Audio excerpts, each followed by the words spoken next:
Ahora Noticias Tarde. Tragedia en Calera de Tango. Un ciclista y una niña de 7 años murieron en un accidente de tránsito provocado por un conductor en estado de ebriedad. Además, la colisión dejó 4 personas lesionadas. Hoy se firmó el mandato entre EFE y el Ministerio de Obras Públicas para desarrollar el proyecto que construirá un tren entre Santiago y los puertos de Valparaíso y San Antonio. Este año debería concretarse la licitación del proyecto. El alcalde de Valparaíso cifró en más de 1.000 millones de pesos las pérdidas económicas provocadas por los desmanes ocurridos en el puerto tras la cuenta pública. Jorge Char pidió al gobierno que el próximo año no se realice en horario nocturno. ¿Cómo están? Muy buenas tardes. Junto a José Luis Repenning los saludamos en esta jornada sumamente noticiosa y vamos a partir con algo que le adelantábamos en titulares. Es una verdadera tragedia. Un ciclista y una niña de 7 años murieron en un accidente de tránsito provocado por un conductor en estado de ebriedad. Esto en la comuna de Calera de Tango. Bueno, la policía uniformada detalló que el chofer del vehículo que ocasionó este accidente manejaba con 2.4 gramos de alcohol por litro de sangre. Eso es muchísimo. Los detalles de la agenda policial los conocemos con Jessica Camblor. Buenas tardes, Jessica. Hola, muy buenas tardes. Hace poquito salía la madre de este detenido que quedó en prisión preventiva después de que se realizara la audiencia de control de detención y formalización que tuvo que enfrentar aquí en los juzgados de garantía de San Bernardo por la responsabilidad que le compete en la muerte de estas dos personas, un ciclista y también una menor de 7 años. Vamos a entregar los detalles de esta audiencia solo en algunos momentos. Primero, los quiero invitar a recapitular la historia, qué es lo que ocurrió en Calera de Tango. Eran pasadas las 10 de la noche cuando el conductor de este automóvil que origina la tragedia tiene 22 años. No nos autorizaron a dar su identidad, tampoco a mostrar su rostro. Estaba conduciendo en absoluto estado de ebriedad por el sector de calle Lonquén Sur con Santa Inés. Esto, reiteramos, en Calera de Tango. Termina él colisionando un automóvil que transitaba también por el sector, donde iban 3 personas a bordo, una pareja y una pequeñita de tan solo 7 años. La niña lamentablemente no iba en la silla de seguridad que se exige por ley y el impacto provocó que saliera del vehículo proyectada hacia el exterior y así fallece. Su muerte se constató incluso en el recinto asistencial hasta donde la trasladan, el hospital parroquial, donde lamentablemente el equipo de emergencia nada pudo hacer para salvarle la vida. Dentro del contexto y de la dinámica de este accidente, el joven que protagoniza y que origina esta tragedia terminó también impactando a un ciclista que transitaba por ese punto de Calera de Tango, lo hacía incluso por una ciclovía y es por eso que tampoco vio venir el vehículo hacia la dirección donde él se encontraba con su bicicleta. Es también atropellado, es proyectado hacia una zanja que se ubica en ese sector y después del rescate que se realiza en la zona también lamentablemente se confirmó que ya se encontraba fallecido. Es por eso que en primera instancia habían quedado detenidos los 2 conductores de los automóviles de mayor tamaño involucrados en esta tragedia, pero finalmente el Ministerio Público decidió pasar a control de detención y formalización al conductor del primer vehículo, que es quien conducía en estado de ebriedad y que, según la investigación, tiene la primera responsabilidad por la muerte de estas 2 personas, un ciclista y esta menor de tan solo 7 años. En el lugar, nuestro equipo de trasnoche pudo conversar con bomberos, también con carabineros que llegaron a tomar los antecedentes. Revisemos esas declaraciones. Al llegar al lugar, el primer voluntario da como informe que se trata de una colisión de 2 vehículos livianos y el impacto también a un ciclista que transitaba por el lugar, con 4 personas lesionadas de diversas características las lesiones y que fueron trasladadas a centros asistenciales por ambulancia de acá a la comuna y también por el SAMU que llegó al lugar. Uno de los vehículos que participa en el accidente, por proyección, luego de esta primera colisión, es proyectado sobre una ciclovía existente en el lugar y colisiona a un ciclista que se desplazaba por el lugar. También, lamentablemente, fallece el ciclista producto de este accidente. Comentemos ahora, ya conocidos los primeros antecedentes del origen de esta tragedia donde mueren 2 personas en este accidente carretero, qué es lo que ocurrió en la audiencia de formalización. Les reitero, no podemos dar la identidad de la persona formalizada, quedó él en prisión preventiva, se dispuso un plazo de 60 días de investigación para aclarar varios puntos de las responsabilidades y la dinámica. Que terminaron finalmente con la vida de este ciclista que se vio involucrado en este accidente, Jesús Centeno Silva, de 27 años, también la pequeña de 7 años, Eloísa Herrera Santibáñez, que viajaba en el automóvil junto a su padre, Manuel Herrera Céspedes, que terminó con lesiones de carácter leve. De hecho, llegó durante esta mañana hasta el servicio médico legal para realizar los trámites de rigor en este tipo de situaciones. Y en ese automóvil también iba Melisa Rojas Marín, la pareja de Manuel, quien resultó también herida y con un pronóstico reservado. Dentro de la audiencia de formalización, la defensa del conductor imputado apelaba a que no era el único responsable dentro de esta tragedia, que si bien se reconocía el estado de ebriedad con el que estaba conduciendo, también apuntaba a la responsabilidad del padre de la menor fallecida. Primero, porque según los antecedentes que constan en carpeta, él habría realizado un viraje en un sector no habilitado para eso y que allí se habría originado la dinámica principal de este accidente fatal. Por otro lado, también nombra el antecedente de que la menor no iba en la silla de seguridad, que podría, dentro de posibilidades quizás mínimas, haber cambiado en lo que terminó esta situación con la muerte de esta pequeña de 7 años. De todas maneras, ese antecedente fue analizado en extenso en una meditación que hizo el juez, pero finalmente decidió tomar la opción solicitada por la Fiscalía y dejar a este sujeto en prisión preventiva. Y dentro de este plazo de 60 días que les mencionaba al principio, se van a aclarar todos estos otros antecedentes que ponía la defensa de posibles responsabilidades compartidas en este accidente. Pudimos conversar, de hecho, a raíz de esta situación con los familiares de Jesús Centeno Silva, uno de los fallecidos en esta tragedia. Escuchemos. La tragedia que ocasionó destrozó una familia.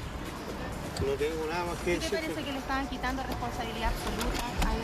Bueno, qué terrible, porque la parte de la defensa tiene que hacer su pega. Tiene responsabilidad definitivamente. Sí, tiene toda la culpa. Tiene toda la culpa, sí. Él Era el culpable, él era asesino. Mató a gente buena, un hombre bueno, joven bueno. Que no tomaba, no se drogaba. Dejó a 3 familias destruidas, el maldito. Vamos a quedar, por supuesto, muy pendientes de nuevos antecedentes que surjan con respecto a esta historia, y todos esos detalles los va a poder usted conocer en la nota que va a preparar nuestro compañero Fabián Sánchez y que va a poder ver en nuestra edición central. Los quiero invitar ahora a cambiar radicalmente de tema, seguir como siempre revisando la información policial que marca hasta ahora el día. Vamos hasta Colina, puntualmente, donde un funcionario de la Policía de Investigaciones logró frustrar el robo del cual estaba siendo víctima. Un robo de auto que se dio con el método que ya es bastante común, lamentablemente, el método de la encerrona. Esto se dio en la ruta 5 Norte, en el kilómetro 23, puntualmente, donde es encerrado este funcionario de la dotación de la Vicrim Colina, que transitaba por su vehículo. Llegan otros 2 automóviles, cada uno con 3 ocupantes en su interior, y le interrumpen el paso. Uno se sitúa delante y el otro por detrás del vehículo del funcionario de la Policía Civil. Él, ante esta situación inminente de robo, se identifica como funcionario policial y eso provocó que comenzaran a dispararle. Afortunadamente él resultó ileso, responde por supuesto con su arma de servicio y allí hiere a uno de estos delincuentes, que termina tendido ahí en la ruta. De hecho, los compañeros de delito que estaban con él escapan, lo dejan ahí en la vía, y son los del segundo automóvil quienes detienen la huida, lo recogen y finalmente lo dejan en un recinto asistencial, posiblemente la posta central, hasta donde coincidentemente llegó durante la madrugada un sujeto con una herida a bala. Hay otra situación similar en otro recinto asistencial. Se está viendo si estos 2 heridos tuvieron o no participación directa en este delito frustrado que logró enfrentar ahí el funcionario policial. Veamos.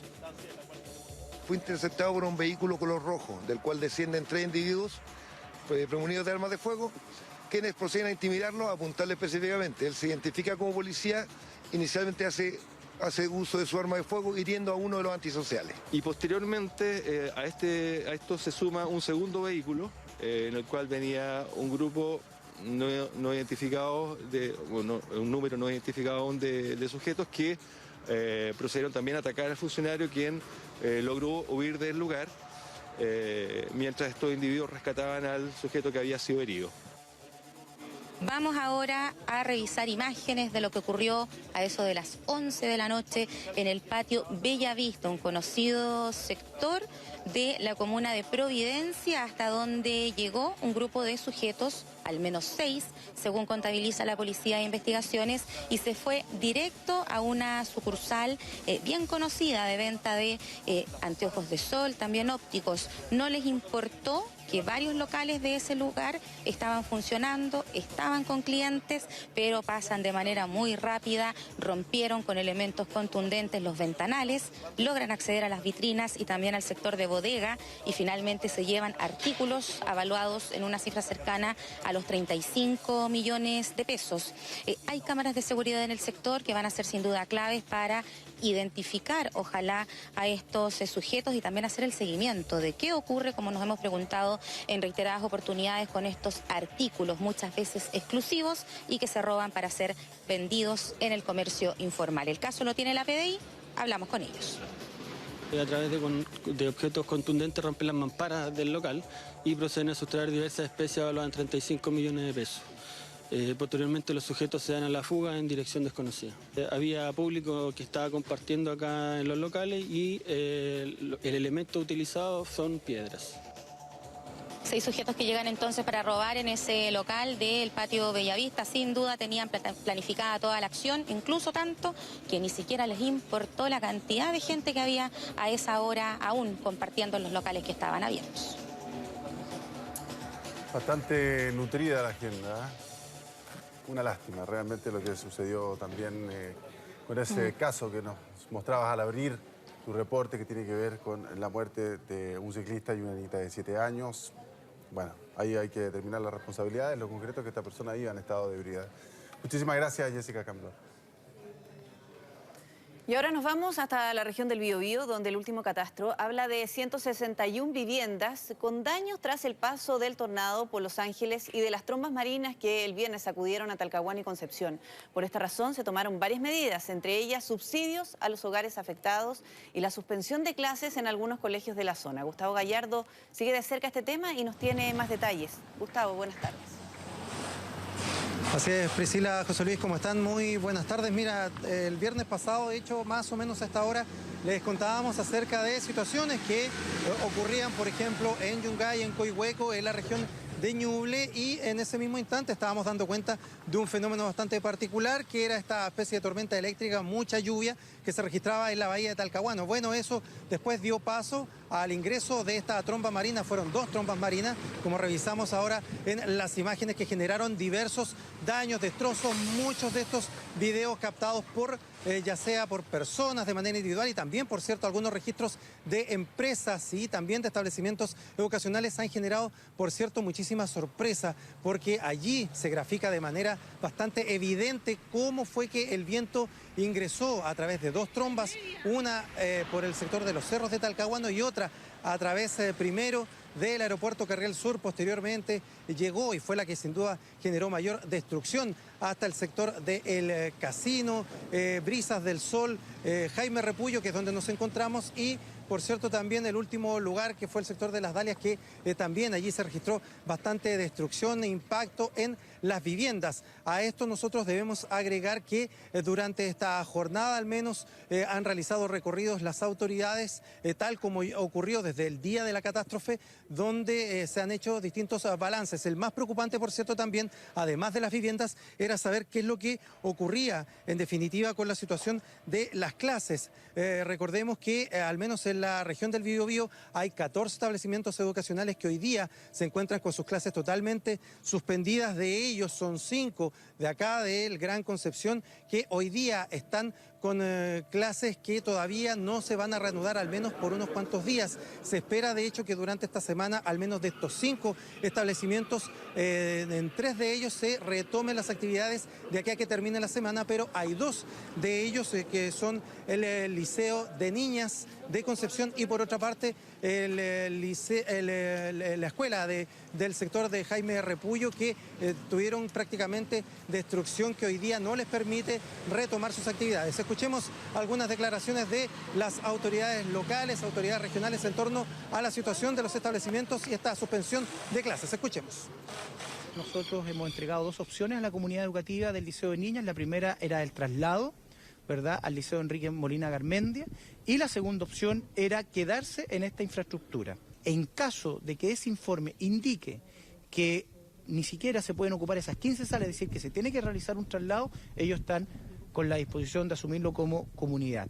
Tenemos 14 establecimientos educacionales que están con algún tipo de daño, de ellos 5 tuvieron suspensión de clase el día de hoy, y principalmente centrarnos en aquellos que han tenido un daño mayor, que son principalmente este liceo de niñas y el colegio Huertos Familiares en Talcahuano. Es necesario invertir lo antes posible en una cobertura especial, en una lona especial que nos permita cubrir la techumbre dañada de manera provisoria para impedir que el agua y la humedad pueda generar una fatiga material más importante aún en los espacios de aulas. Bueno, decíamos que habían algunos registros, de hecho, bastante impactantes, por ejemplo, el que captaron algunas alumnas del Liceo de Niñas el día que ocurrió esta tromba que ingresó también por el centro de Concepción y que a ellas las golpeó muy fuerte, como señalaban las autoridades, con esta voladura de techumbre. También hay un video captado acá desde un establecimiento en Talcahuano que también resultó con serios daños. Escuchemos declaraciones tanto de una profesora como también de la presidenta del Centro de Padres del Liceo de Niñas de Concepción. Ellas señalan y aseguran que el liceo hay una parte que está en condiciones de retomar las actividades. Son 15 salas en las que se podría, por cierto, retomar las clases. Escuchemos. No podíamos transitar bien en el otro establecimiento hasta que se fue a toma, perdimos gran parte de nuestro material, así que consideramos que quedarnos en el establecimiento es una posibilidad bastante lógica para nosotros, considerando que el tercer piso ya tenía daño producto de un techo en mal estado.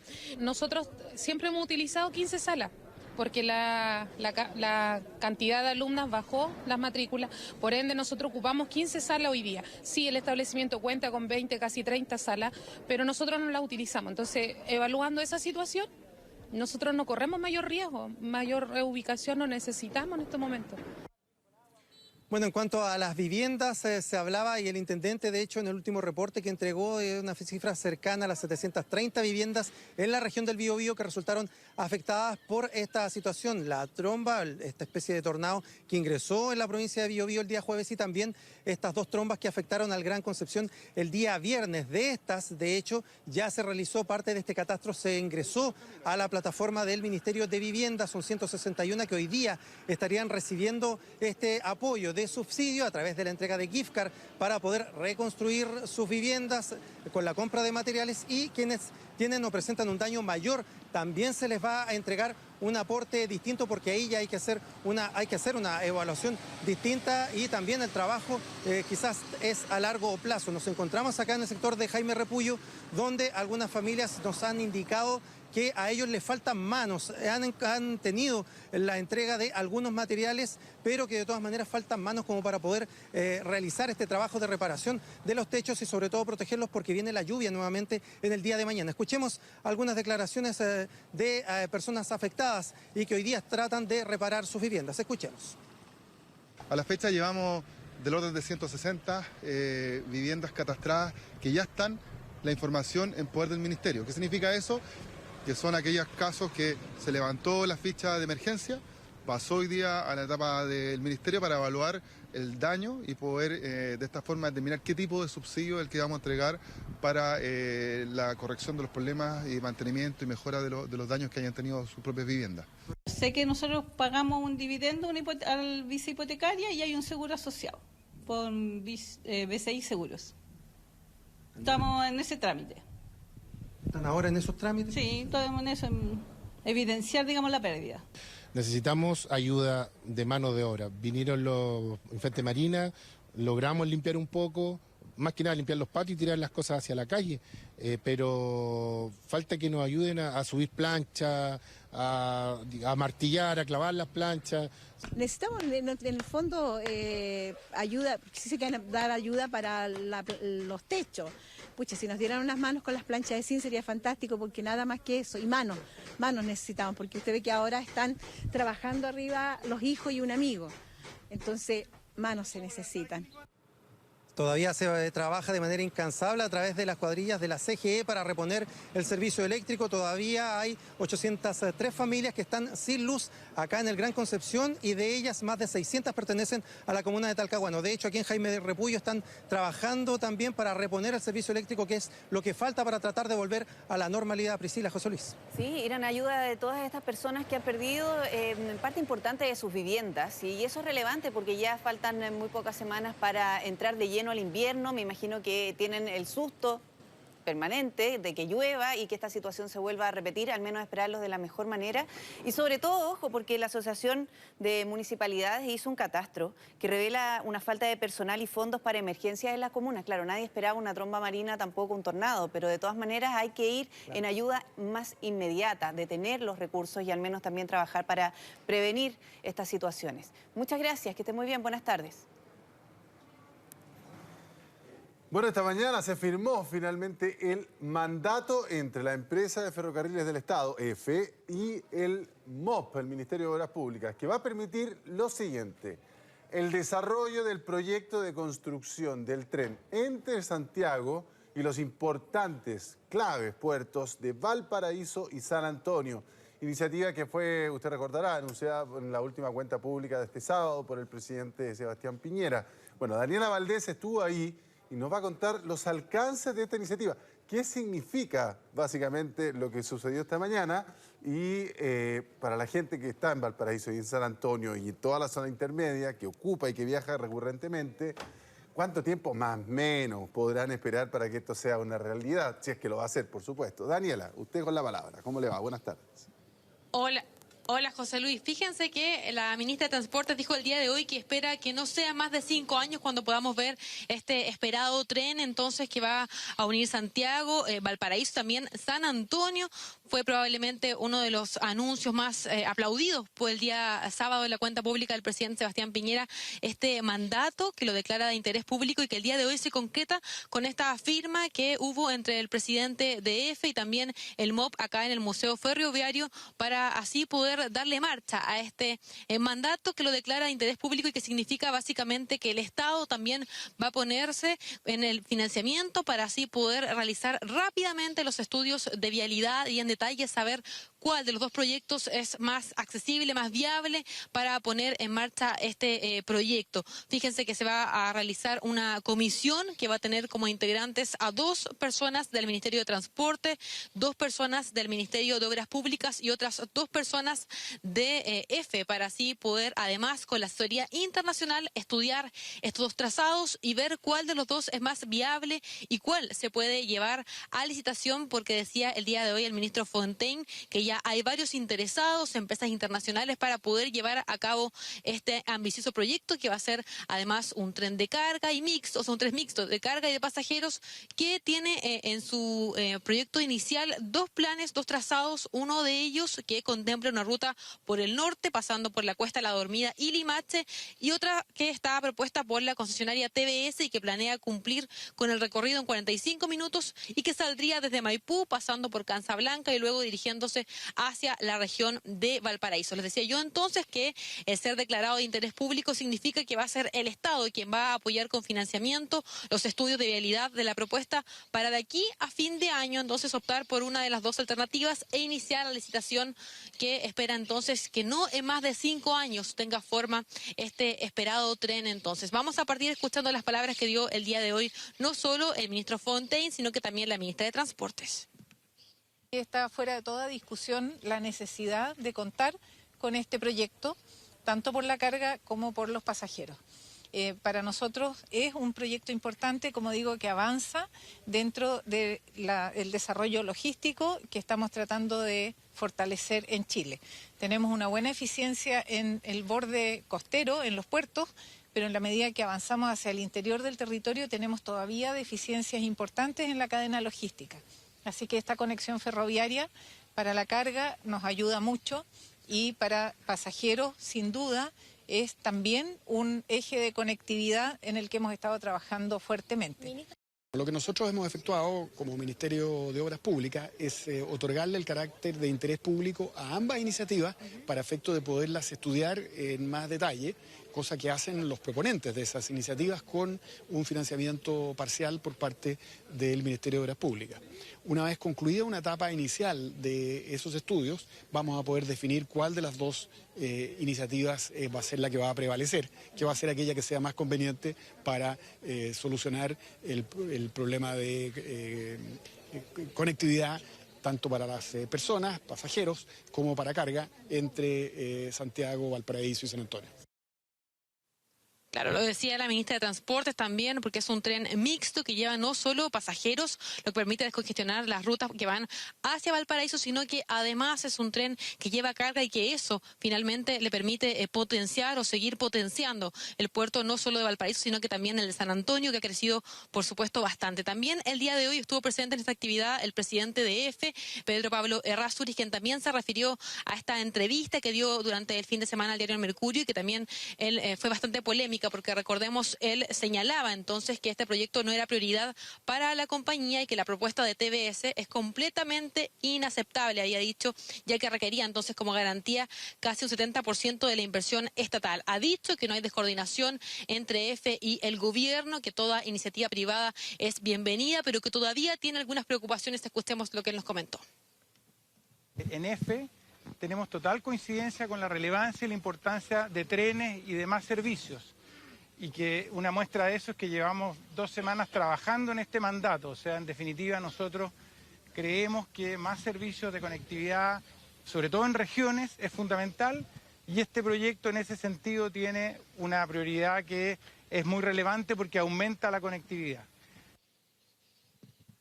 Les comentaba yo que se le preguntó a la ministra de Transportes cuándo finalmente vamos a ver este tren esperado que va hacia Valparaíso, San Antonio. Bueno, ella ha dicho que espera entonces que de aquí a fin de año se pueda decidir cuál de los dos proyectos es más atractivo, comenzar las licitaciones antes de 5 años que ya esté en marcha para todos quienes lo vayan a usar. José Luis, Priscila. Perfecto, vamos a ver cómo se desarrollan las primeras partes del proyecto. 5 años más o menos hasta que podamos subirnos al tren y viajar hasta la costa, pero la parte previa es donde se juega lo más difícil, el detalle, la rentabilidad social, la viabilidad económica, etcétera, etcétera. Muchísimas gracias, Daniela Valdés. Bueno, durante las últimas semanas hubo un incremento en las consultas por enfermedades respiratorias. De hecho, se espera que el pic ocurra durante este mes de junio, siendo las urgencias por influenza las que más preocupan a las autoridades. ¿Cómo va la vacunación? ¿Cuál es la población en riesgo? De todo ello vamos a conversar con Clarisa Muñoz. Hola, Clarisa. Buenas tardes. Hola Priscila, hola José Luis. La verdad es que las cifras hasta ahora no son buenas. La campaña de vacunación va en un 80%, pero lo que más preocupa son la gran cantidad de casos de influenza que se han dado hasta ahora, sobre todo por el tipo de influenza que se está presentando, que son en su mayoría de AH1N1, que es precisamente la cepa más peligrosa porque ataca con gran agresividad los pulmones y los bronquios. Hasta ahora hay 12 personas fallecidas. De esas 12 personas, solamente una se había puesto la vacuna, pero de todas maneras pertenecía a un grupo de riesgo. Todo el resto de las otras personas que hasta ahora han fallecido en las distintas regiones de nuestro país, algunos de ellos mayores de edad, 2 niñitas, por ejemplo, de tan solo 3 años, un niño de 13 años también se cuentan dentro de las víctimas, no tenían puestas sus vacunas y es por eso que las autoridades están reiterando el llamado. Esta campaña de vacunación comenzó en marzo, es completamente gratuita para los grupos de riesgo que son adultos mayores de 65 años, niños menores de 6 años y embarazadas con más de 13 semanas de gestación. Para ellos la vacuna es completamente gratuita. De todas maneras, el llamado a la población total es a ir a inocularse, a prevenir entonces esta enfermedad que puede llegar a ser mortal, como ya ha ocurrido en 12 casos, y se prevé que su pic sea en 2 semanas más. Por eso están haciendo el llamado hoy. Es tan importante reforzar ese mensaje, ya que la vacuna demora 2 semanas en generar los anticuerpos necesarios para que el organismo de la persona esté preparado para combatir este virus en caso de contagiarse, ya que en 2 semanas más precisamente va a ser el pic, o estiman las autoridades que podría ser el pic de esta enfermedad. Es que es tan importante vacunarse hoy, ya que si no, su organismo no tendrá las defensas suficientes para poder hacer frente a esta enfermedad, que recordemos parte como un resfrío, puede llegar a desarrollar una neumonía, y en 12 casos ya en nuestro país ha sido fatal. Entonces 10 de estos 12 fallecidos por influenza han sido precisamente por la cepa H1N1. Recordemos, también es conocida como la gripe porcina. Hace algunos años desató esto una pandemia mundial, y es por eso también que las autoridades están preocupadas aquí, están haciendo el llamado a vacunarse, puesto que es la cepa que más se ha visto hasta ahora. Esta cepa tiene un 9% de mortalidad aproximadamente, pero esa cifra puede subir cuando hablamos de grupos de riesgo, entiendas esto por menores de 6 años, adultos mayores y embarazadas con más de 14 semanas de gestación. Hoy día estuvo entonces presente el ministro Santelices en esta campaña de invierno y comentaba, por ejemplo, precisamente eso, que hay un aumento de la presencia de este virus y una mayor demanda en los servicios de urgencia, aproximadamente un 20% más de consultas de lo que se ha visto en años anteriores. También el subsecretario Castillo hablaba precisamente que, por ejemplo, los casos de neumonía hasta esta fecha han aumentado en un 20% y las hospitalizaciones hasta ahora han aumentado un 8%. Si esto lo comparamos con esta misma fecha del año pasado, se estima que todas estas cifras vayan al alza en las semanas que vienen. Se espera que durante este mes de junio se den los distintos pics de enfermedades respiratorias. El de la influenza está pronosticado para 2 semanas más. También dicen que se ve mucha presencia hasta ahora de virus sincicial en lactantes, así que el llamado, por supuesto, es a prevenir, a tomar medidas también, no solamente medidas como, por ejemplo, lo que puede ser la vacunación para evitar contagiarse de influenza, sino que también llaman a un lavado frecuente de manos, a ventilar las casas, a taparse con el antebrazo cada vez que una persona estornude para evitar que se esparzan de mayor manera estos virus de invierno. Recordemos que hoy también hay preemergencia ambiental y esto genera mayor cantidad de flujo de estos virus, ya que genera complicaciones en personas que tienen, por ejemplo, asma, que tienen enfermedades crónicas, entonces se ven más expuestos a contraer este tipo de enfermedades. Hoy pudimos conversar con el ministro de Salud, también pudimos hablar con el subsecretario de Redes Asistenciales, Luis Castillo, y esto es precisamente lo que nos comentaban sobre la situación del invierno y los virus en nuestro país. Hay un aumento de la presencia de virus. Si bien estamos cumpliendo y llegando a la meta proyectada de vacunación, existe un grupo en particular que son las personas mayores y específicamente personas que hoy día se mantienen en el mundo laboral entre 65 y 69 años, muchos de ellos que no han alcanzado las metas de vacunación. Ha habido un aumento importante en las consultas respiratorias de adultos, alrededor del 20% respecto al 2018. De neumonía, tasa de consulta neumonía alrededor de un 20% también, y de hospitalización en torno a un 8 o 9%. Faltan aproximadamente 300.000 personas por vacunarse. El llamado prioritario es a los adultos mayores, ya que es el grupo de riesgo que ha presentado menor cantidad de inoculaciones. Hay hasta ahora un 80%, se espera llegar como mínimo al 85% para poder abordar entonces lo que va a ser este pic de influenza en las próximas semanas. Y también pudimos hablar con la subsecretaria de Salud, Paula Daza, precisamente sobre este tema, sobre el riesgo de la influenza y qué pasa en días como este, por ejemplo, en que se ve empeorada la calidad de aire, qué pasa con las enfermedades respiratorias, qué pasa con los grupos de riesgo, y esto es precisamente la información que nos entregó. Las variables que afectan las enfermedades respiratorias son múltiples.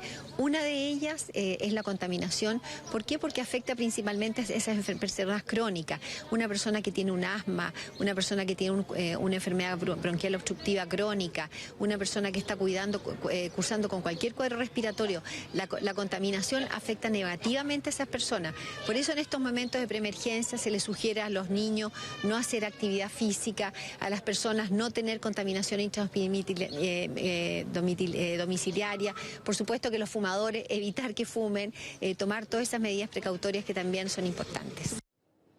También hacen un llamado no solamente a los grupos de riesgo a vacunarse contra la influenza, sino que también a las personas que están en contacto con estos grupos de riesgo. Por ejemplo, si una persona es cuidador de niños pequeños, si es que es cuidador de adultos mayores, es por supuesto más importante todavía que se vacune. La influenza no solamente puede ser una enfermedad mortal para los grupos de riesgo, también puede ser una enfermedad letal para cualquier tipo de persona. Recordemos, por ejemplo, dentro de los casos más dramáticos que se han contabilizado este año, la muerte de un niño de 13 años que no estaba dentro de los grupos de riesgo, sin embargo tampoco tenía su vacuna que podría eventualmente haberle salvado la vida. Entonces el llamado que hacen las autoridades, y nosotros también nos sumamos a eso, porque faltan solamente 2 semanas para el pic de la influenza, 2 semanas también se demora la vacuna en generar los anticuerpos necesarios para poder soportar esta enfermedad que puede hacer la diferencia entre la vida y la muerte, esta vacuna. Pues la diferencia que hace básicamente es que para una persona se contagia de este virus, pero su cuerpo ya tiene las defensas para poder combatirlo y esto no va a ser más que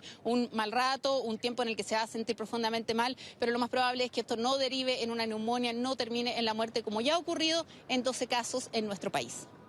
Sí, es cierto, es otro el panorama cuando una persona está vacunada y de todas maneras enferma de influenza, los síntomas son mucho más leves, así es que de todas maneras es importante atender ese llamado que estás realizando tú, Clarisa. Muchas gracias, buenas tardes. Gracias, Clarisa.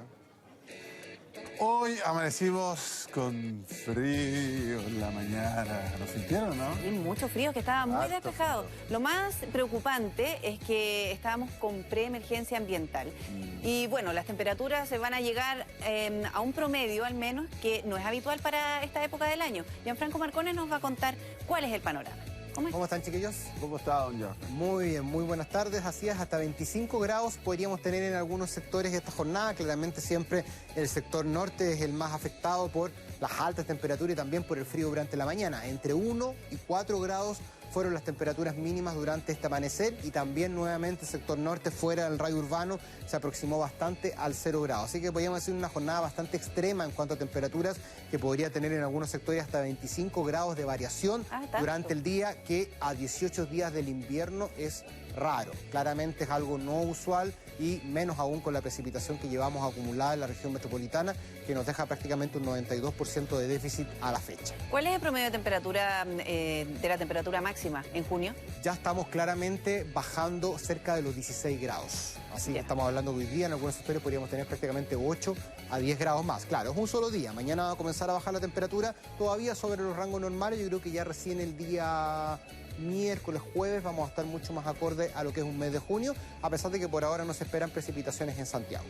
Ahí tenemos a esta hora 21 grados, 19 grados más de lo que fue la temperatura mínima en el centro capitalino, que fue de 2 grados, 27% la humedad relativa. A las 11 de la mañana en San José de Maipo la temperatura era de 24 grados, producto del viento del este, que es tan perjudicial para la contaminación atmosférica en la capital y también para el aumento de temperatura en esta época. Cielo parcial a esta hora, incluso algunas comunas ya están mayormente nubosas, condición que va a aumentar durante las próximas horas, que es lo que vamos a revisar ahora, la evolución de la temperatura en Santiago en los próximos días. Hoy día vamos a terminar el día con entre 23, vamos a ver primero la gráfica de contaminación.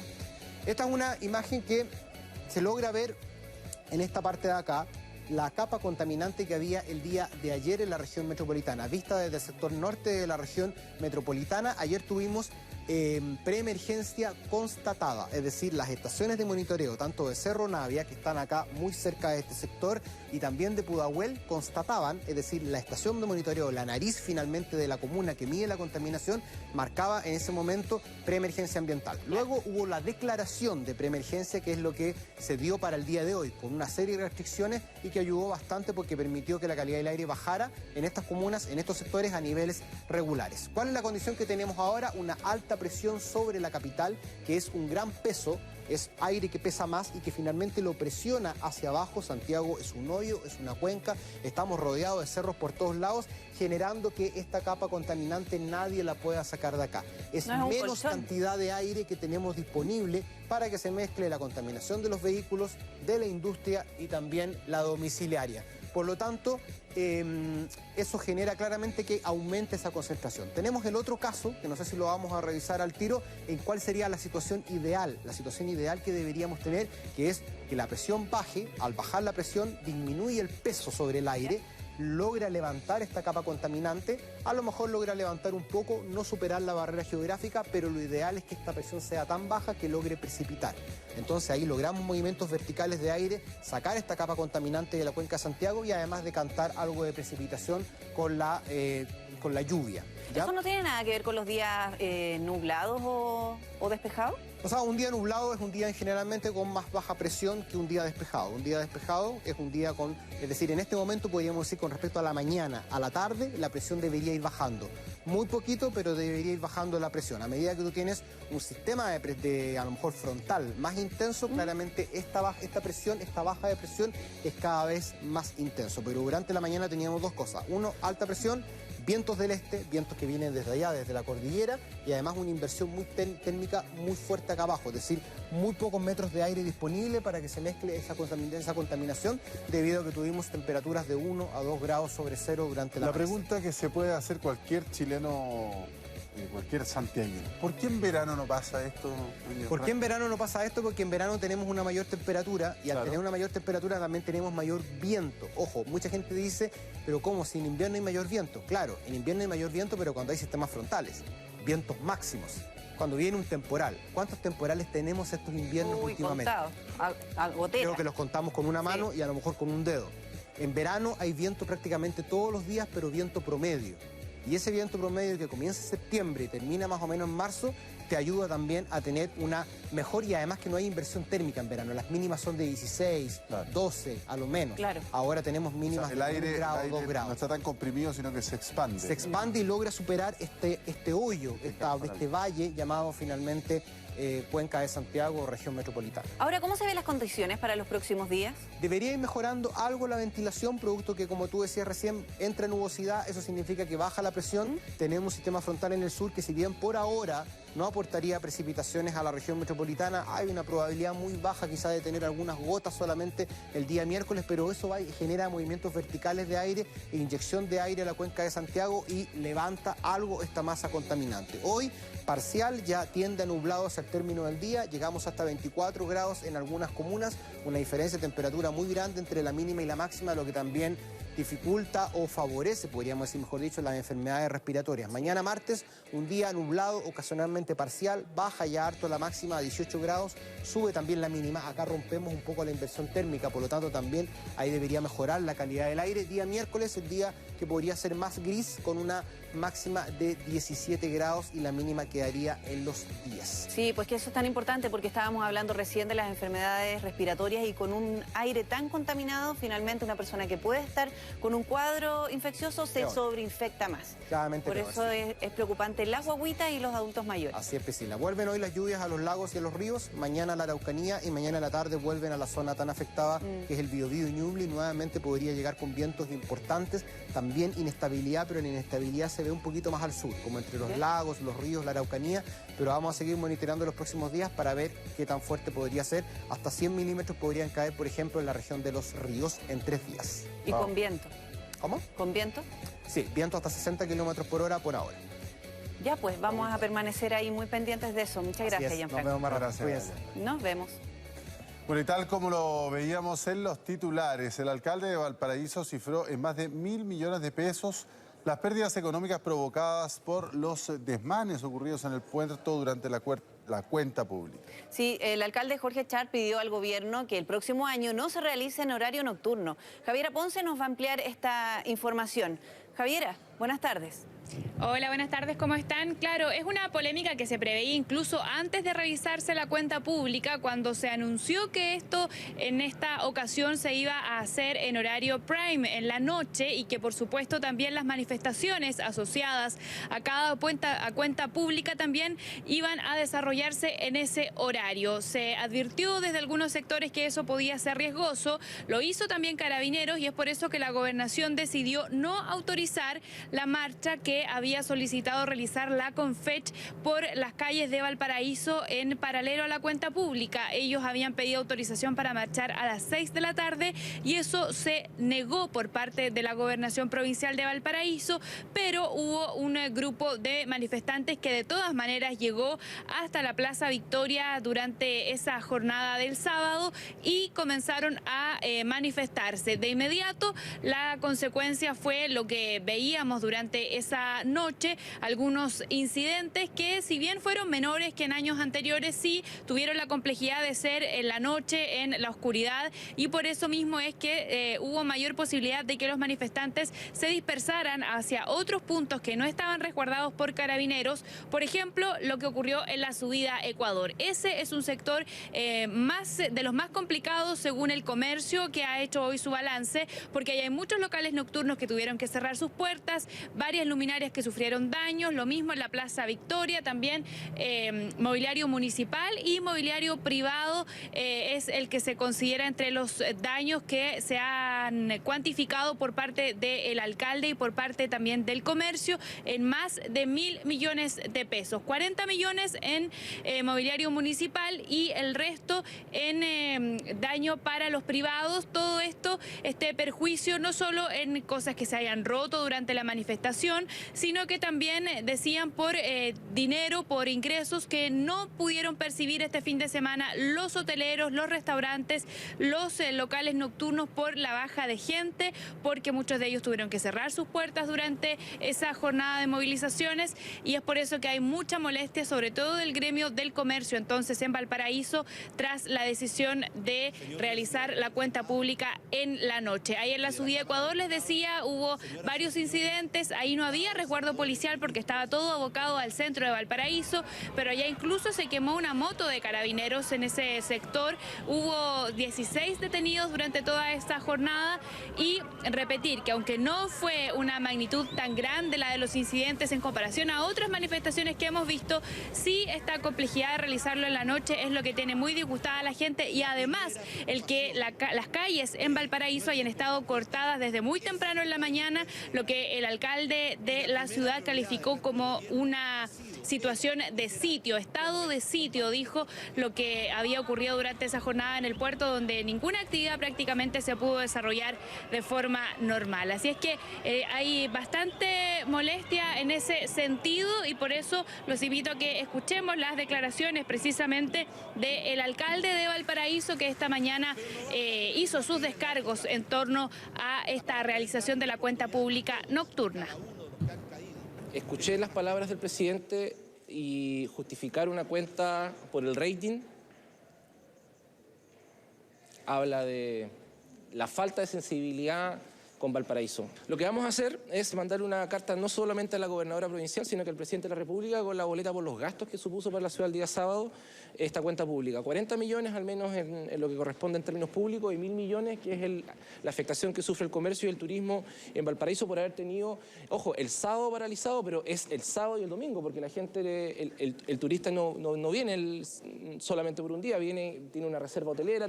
Ese es el cálculo que se ha hecho desde los gremios del comercio y del turismo, les decía, no solo por lo que durante esa noche perdieron en cuanto a algunos daños en infraestructura, sino que además por lo que dejaron de percibir durante todo el fin de semana. Dicen ellos, mucha gente canceló reservas, no vinieron durante el fin de semana y la ciudad estuvo paralizada prácticamente preparándose en cuanto a la seguridad de lo que fuera el perímetro del Congreso. Se suspendieron varias actividades, el terminal estuvo cerrado, las ferias no se pudieron realizar, en fin, así es que hay mucha molestia, y es por eso que el alcalde dice que no comprende que a pesar de toda esta situación que se le ha expuesto al gobierno, haya insistido el presidente en que la cuenta pública se va a seguir realizando en ese horario mientras él esté en la moneda, porque hubo buenos resultados de audiencia y buenos resultados en cuanto al interés general de la ciudadanía en poder ver la cuenta pública en horario prime. Escuchemos también los descargos que han realizado entonces los gremios del comercio, quienes incluso pidieron que la gobernadora de la provincia de Valparaíso renuncie a su cargo tras estos incidentes, porque dicen ellos no estuvo a la altura para poder asegurar el buen funcionamiento de la ciudad, y que esto que se les había advertido, dicen ellos, que iba a ocurrir, no pasara. Escuchemos. En conjunto hemos acordado los gremios de la ciudad, los gremios económicos y de turismo de la ciudad, en pedir la renuncia a la gobernadora porque ha demostrado incapacidad, inoperancia, irresponsabilidad y además falta de dominio absoluto para poder controlar lo que le compete en su esencia, que es el normal desarrollo de la ciudad. Político a través de que el alcalde lo que hace es empañar la cuenta pública al presidente. Parece que tener conversaciones por la prensa, por el Twitter o emplazarnos a través de un medio de comunicación no es lo que corresponde es que hemos venido trabajando en reuniones coordinadas todo el tiempo, así que llama mucho la atención que el alcalde no salga a condenar los hechos de violencia. Es una ciudad que con hechos de violencia, con encapuchados, con gente que no dice relación con los estudiantes, por lo tanto eso espero, alcalde, más que usted esté pidiendo junto a la Cámara de Comercio hacer un punto político, cuando la cuenta pública trajo muchísimos buenos anuncios para esta región.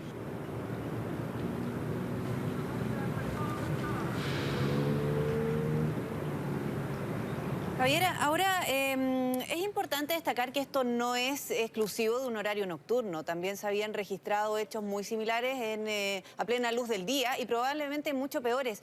Pero ya está instalado, hay destrozos producto de los desmanes y personas que probablemente también han tenido alguna consecuencia en sus propios locales comerciales. ¿Van a recibir algún tipo de ayuda ellos o cada uno paga molla? Eso es lo que están pidiendo, de hecho, Priscila, algunos de los gremios del comercio con los que se reunió esta mañana el alcalde de Valparaíso, y lo que dicen ellos es que le van a pasar la boleta al gobierno porque ellos habían advertido esta situación y que lo que podría ocurrir en la noche podría ser mucho más perjudicial de lo que podría haber ocurrido en el día, y que también la molestia pasa porque la gobernación no haya autorizado la marcha, porque al haberla autorizado se podrían haber desplegado mayores servicios policiales para controlar a los manifestantes, porque a pesar de que hubo un grupo reducido de manifestantes, igual hubo incidentes, pero como no estaba autorizada la marcha, no estaban todos los servicios dispuestos para ello, según comentan desde los gremios, y es por eso que han dicho explícitamente, no solo ellos, sino que también el alcalde, que han hecho esta cuantificación de daños precisamente para pasarle literalmente la boleta al gobierno en cuanto a estos daños. No sabemos si eso va a ocurrir, pero al menos es la intención que tienen para poder ver al menos paliada en parte esta pérdida que ellos aducen han tenido por realizar esta cuenta pública en la noche. Javiera, claro, por una parte el alcalde dice que faltó mayor contingente policial, mayor seguridad, pero la comparación que hay entre los daños que se generaron en esta oportunidad, que fue una jornada nocturna, a lo que ocurrió el año pasado en años anteriores, allí se hizo una comparación porque no sé si esa será la solución.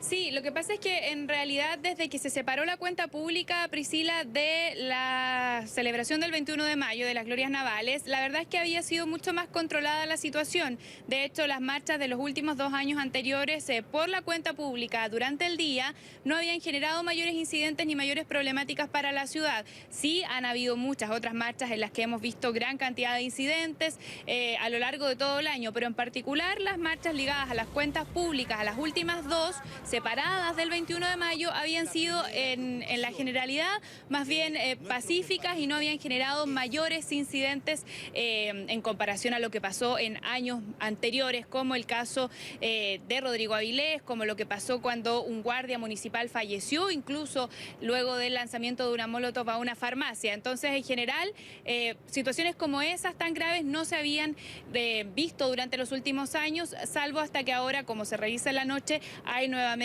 cierta tensión, y es lo que se vio durante la jornada del sábado. Mucho contingente policial, corte de calles y otras situaciones que son las que mantienen molesta a la autoridad comunal y también a la ciudadanía en general. Así es que habrá que ver qué pasa durante el próximo año con esta decisión tan importante para el país, pero en particular para la ciudad de Valparaíso, donde se desarrolla esta cuenta pública. Pero les quería comentar además otro tema que se desarrolló hace poco rato atrás también acá en Valparaíso y que también tiene que ver lamentablemente con incidentes, esta vez asociados a el paro indefinido al que han llamado los profesores y profesoras del país, y que se ha materializado en varias concentraciones y marchas a lo largo de todas las ciudades de Chile, pero que acá en Valparaíso al menos tuvo como consecuencia lo que ustedes pueden revisar en las imágenes, imágenes, había una concentración de profesores ahí en la Intendencia Regional de Valparaíso, en las afueras, y hubo un grupo de ellos que intentó ingresar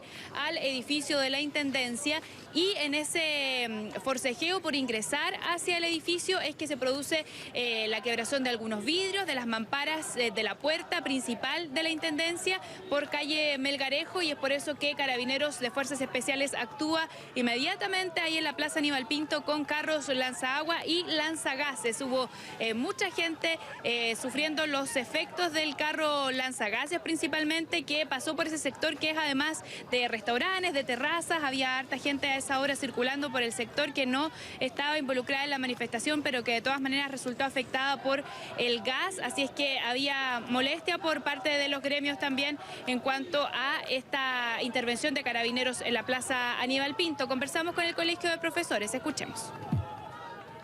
Y una vez que estábamos acá concentrados manifestándonos, Carabineros hizo uso del guanaco y del zorrillo para reprimir a gente que se estaba manifestando de manera pacífica. Nosotros somos profesores, jamás hemos históricamente incurrido en hechos de violencia como para que nos repriman de esa manera. ¿Y afectó a la gente que estaba circulando por acá, además? Efectivamente, el guanaco incluso, o sea, el zorrillo llegó hasta las dependencias de la Intendencia, hasta la escalera, para tirar gas sin ningún tipo de razón para hacerlo. Claro, incidentes, la tónica de los últimos días aquí en Valparaíso. Nos vamos a mantener atentos también a lo que ocurra con esta manifestación de los profesores en todo el país. Priscila, José Luis. Sí, bueno, muy relevante tener algunas cosas en consideración.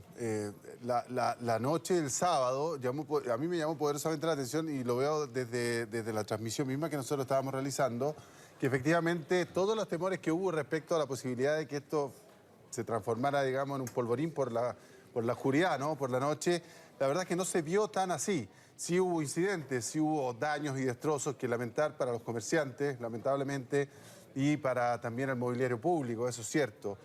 Ahora, no tuvo la magnitud de otros años. Todos los años, lamentablemente, en Valparaíso pasa lo mismo, esté o no esté autorizada la marcha. Ojo, ahora, ¿qué responsabilidad les cabe, por ejemplo, a la Confech, que pese a no estar autorizada la marcha, igual citó a que la gente se manifestara el día sábado? Las responsabilidades tienen que ser compartidas. Por un lado, puede que no haya sido buena idea trasladarlo a la noche por parte de la gobernación y que efectivamente no se desplegó, eso tendrá que analizarse, la fuerza suficiente, pero por otro lado, la sociedad civil tiene que tener también responsabilidad. Es decir, si no se autoriza la marcha por la autoridad a determinada hora, sino que se la autoriza más temprano y no se cumple, para eso están las autoridades, nos gusten o no nos gusten, nos dictan las pautas y para eso existen las leyes, gusten o no nos gusten. Entonces, son muchos los que tienen responsabilidad de lo que pasó el día sábado. Muchísimas gracias, Javiera Ponce. Que tenga buenas tardes. Igual, buenas tardes. Bien, y conectamos a esta hora con nuestras plataformas y revisamos información en nuestro sitio web, porque este lunes el Colegio de Profesores inició un paro nacional indefinido, denunciando que sienten un abandono de la educación pública por parte de las autoridades. Esto luego que tras varios meses de negociación, finalmente sus demandas no habrían sido escuchadas. En declaraciones emitidas esta mañana en Ahora Noticias, el presidente del Magisterio, Mario Aguilar, señaló que podrían verse afectados entre 1 millón y 1,5 millones de estudiantes.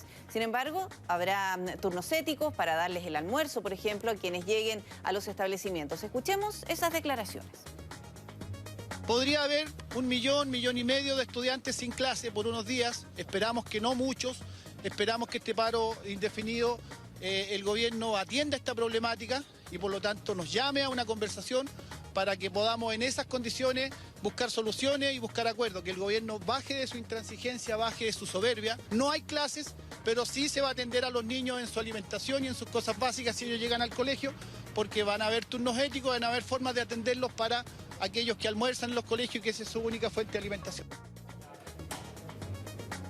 Muy bien, bueno, esta mañana se inauguró una nueva óptica comunal, esta vez en Las Condes, la que va a beneficiar a vecinos, estudiantes y trabajadores también de la comuna. Sí, anuncian que habrá precios un 65% más baratos que el promedio del mercado. Y para conocer detalles, vamos a tomar contacto con el alcalde Joaquín Lavín, quien nos va a contar y orientar, por supuesto, a las personas que pueden acceder a este beneficio a partir de cuándo, alcalde. ¿Cómo está? Muy buenas tardes. Hola Priscila, hola José Luis, buenas tardes, ¿cómo están ustedes?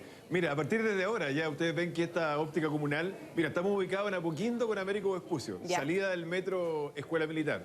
La dirección exacta es Cruz del Sur 18, en la esquina con Apoquindo. Ustedes ven que ya hay público aquí, se abrió hoy día en la mañana y efectivamente los precios son, como ustedes decían, un tercio de los precios normales. O sea, un lente que en una óptica cualquiera ustedes lo van a encontrar en 30.000 pesos, aquí va a estar en 10.000 pesos.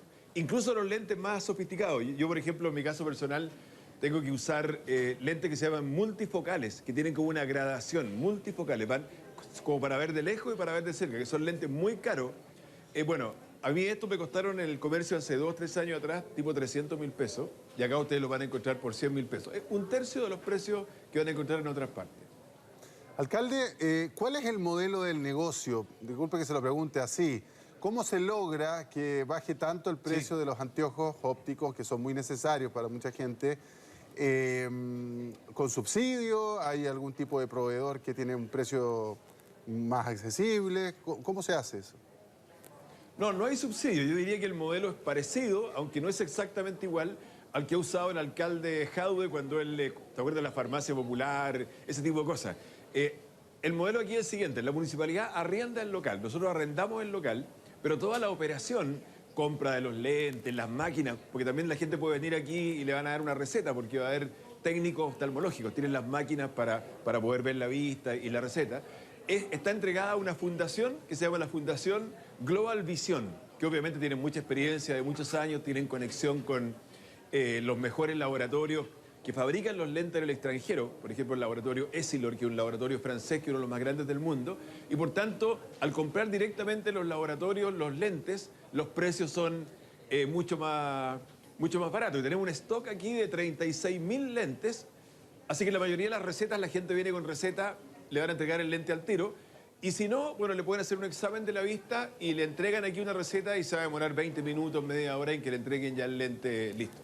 Alcalde, qué importante es eso, porque la calidad en ese sentido se cumple. No son unos lentes desde que las personas puedan acceder, sino que lentes que a veces salen bastante más caros y que también van a tener este beneficio. Al menos ahí están disponibles para el público. No es necesario tampoco llegar con la boleta, o sea, con la receta, sino que allí también pueden ser evaluados por un especialista. Efectivamente, tal como tú dices, los lentes son son top, o sea, son de verdad de primera calidad. No es que digamos son lentes más baratos porque la calidad, son de primera calidad. Solo que como son comprados directamente en los laboratorios, se puede hacer este precio especial. Y efectivamente, lo normal es que la gente venga con su receta y compre los lentes aquí. Pero también, si tú quieres, puedes venir y te evalúan un poco cómo está la vista. Pensemos que los vecinos de Las Condes cada vez más hay adultos mayores y por tanto los problemas de visión son muy importantes. Hipermetropía, miopía, astigmatismo, presbicia, por ejemplo, que a veces con la edad uno para leer, todo ese tipo de lentes. Y también como esta es una óptica ya en general, hay lentes de sol, hay accesorios para limpiar los anteojos, para colgárselos. O sea, tenemos una óptica de verdad a todo trapo. ¿Oiga, alcalde? Sí, así es. Oiga, alcalde, bueno, qué bueno saber que no son anteojos como se le dice popularmente los cunetas o los puntepiés, eso que elige uno así con el zapato. Son de verdad de primera calidad. Oiga, pero lo que le quería preguntar es, ¿esto a quién va a beneficiar? ¿A la gente de la tercera edad de la comuna de Las Condes? ¿O puede ir un muchacho de 20 años que siente que tiene algún problema a esa óptica siempre y cuando viva en Las Condes? ¿O a ciertos grupos vulnerables? O trabajador nomás de Las Condes, probablemente viva en otra comuna. Claro.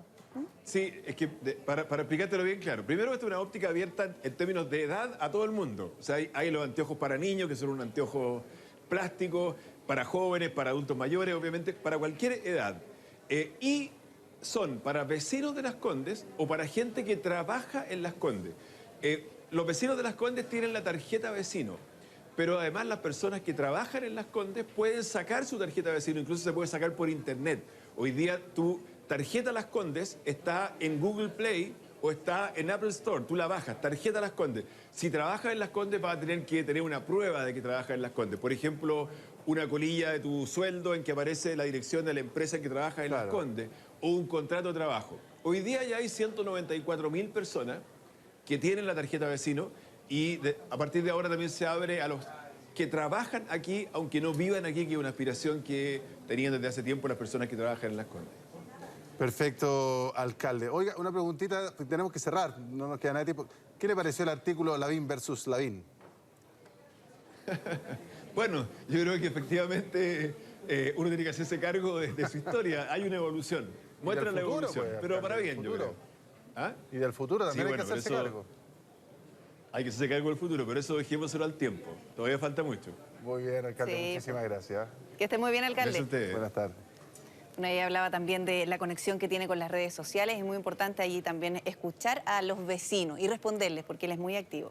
Bien, vamos a revisar ahora otra información, porque este lunes el suspendido fiscal regional de O'Higgins, Emiliano Arias, llegó a las dependencias de la Fiscalía Nacional para prestar declaración por las denuncias de violación de secreto, tráfico de influencias y obstrucción a la justicia. Esta es la primera vez que Arias presta declaración en la investigación interna que lleva el fiscal regional de Antofagasta, Alberto Ayala. El fiscal Alberto Ayala. Pablo Abarza nos va a contar más detalles de este proceso que se espera que sea no tan largo probablemente. Hay un tiempo límite. ¿Cómo estás? Buenas tardes.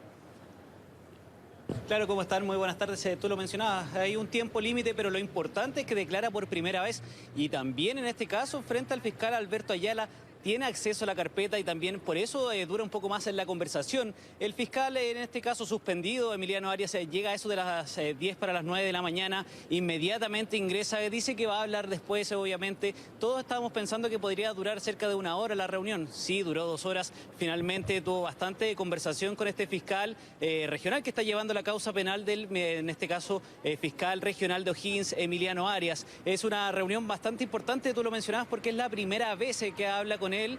Obviamente también tiene acceso a esta carpeta investigativa y por eso finalmente sirve para despejar todas las dudas, tanto la defensa como también el mismo Ministerio Público, bien digo, el mismo fiscal Ayala. Así que por eso la duración, por eso también lo importante de esta cita. También recordemos que el fiscal, en este caso Emiliano Arias, el día viernes 31 el Tribunal de Garantía de Rancagua sobreseyó de forma definitiva por las supuestas amenazas en el caso Cabal que había interpuesto esta denuncia Natalia Compañón. Así que al menos se ha ido regularizando esto, ya va avanzando y también tiene finalmente esta fecha de dentro de los próximos días. Esperemos que sea cerca de 30 días al menos lo que tiene esta investigación que está llevando a cabo el fiscal, bien digo, titular de Antofagasta. Pero para más detalles pasemos a escuchar las declaraciones tanto como del fiscal, en este caso Arias, como también de su abogado. Se ha corroborado lo que les dije el primer día, digamos. Esto se basa en mentiras, en denuncias falsas. Los antecedentes desarrollados por el fiscal administrativo, a los cuales hemos tenido acceso, a los penales todavía no tenemos acceso, pero han corroborado precisamente aquello, se ha corroborado en la comparación de las denuncias falsas con otros antecedentes de investigación, como por ejemplo las declaraciones de otras personas. Y sin duda que a medida avance y a medida se investigue de mejor forma, más completamente este asunto, se va a seguir corroborando de que esta es una denuncia falsa en mi contra, que no hay antecedentes ni méritos en materia penal ni en materia administrativa. Estamos, como usted bien dice, esperando la admisibilidad o no del recurso de protección. Estaremos atentos a esa resolución, somos respetuosos de los fallos de los tribunales, en este caso superiores de justicia, y en sede administrativa, como ustedes han visto, ya mi representado ha comparecido voluntariamente, ha accedido a contestar todas las preguntas que se le han realizado. Y creemos que se corrobora con los antecedentes de la investigación que las denuncias en contra de mi representado corresponden a las de 2 subalternos, que en definitiva lo que han hecho es injuriar y calumniar a mi representado, sin base alguna. Importante quedarse con esas últimas declaraciones que están, en este caso, apuntando a las injurias. Así que obviamente la investigación sigue en curso, sigue también atento a todo lo que pueda pasar, tanto con el fiscal Arias como también esta investigación que está llevando a cabo el fiscal regional de Antofagasta, Alberto Ayala. Bien, muchas gracias, Pablo, por tu informe. Buenas tardes. Buenas tardes. Si ve una bicicleta por la calle, salúdela. No, eso era una broma. Lo que pasa es que hoy se celebra el Día Mundial de la Bicicleta y los ciclistas lo hicieron con una gran intervención urbana que destaca este medio de transporte como también de recreación. Es muy importante. Bueno, además hoy se conoció una nueva aplicación que ayudará a quienes se desplacen en 2 ruedas. María Belén Briones nos va a contar más. María Belén, ¿era una broma lo de saludar a las bicicletas? Hola, ¿qué tal? No es tan mala idea en todo caso en el Día Mundial de la Bicicleta que se está realizando en nuestro país y también en el mundo.